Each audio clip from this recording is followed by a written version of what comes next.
Les règles en matière de durée du travail sont complexes et connaissent de nombreuses exceptions. Ces règles ne cessent d'évoluer dans un contexte professionnel où les nouvelles générations de salariés sont à la recherche de toujours plus de flexibilité dans leur organisation de travail. La durée de travail est le temps pendant lequel le salarié est à la disposition de son employeur, ce qui exclut les périodes de repos.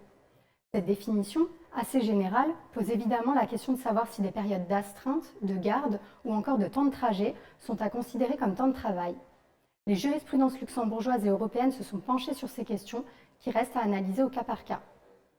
La durée de travail ordinaire est de 8 heures par jour et 40 heures par semaine.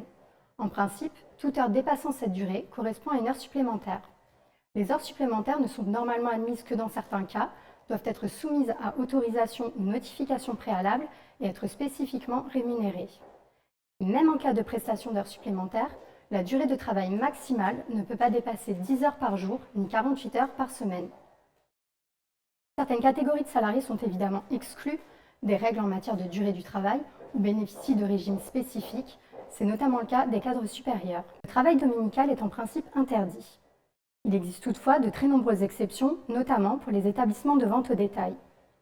Le travail du dimanche ouvre en principe droit aux salariés à une majoration de salaire consistant soit dans le paiement de 70% de salaire et l'attribution d'un repos compensatoire, soit dans le paiement de 170% du salaire. Il existe plusieurs mécanismes ouverts aux employeurs pour flexibiliser la durée du travail et permettre que certaines heures prestées ne soient pas considérées comme des heures supplémentaires. Le Code du travail prévoit tout d'abord des dérogations compensatoires, comme la possibilité d'augmenter la durée de travail jusqu'à 9 heures par jour, sous réserve que les heures de la semaine soient réparties sur 5 jours au plus et que la durée hebdomadaire de 40 heures soit respectée.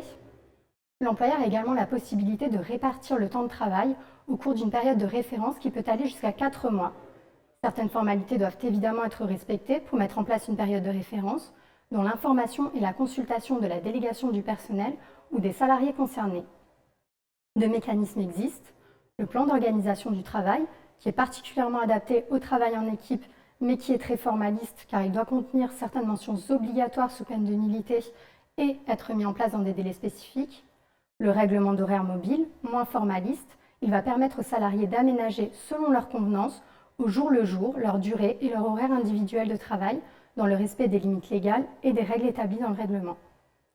Et finalement, sans permettre de déroger spécifiquement aux règles relatives à la durée du travail, le travail à temps partiel ou le télétravail peuvent constituer de bonnes alternatives à certains salariés en vue d'assurer un meilleur équilibre vie privée et professionnelle.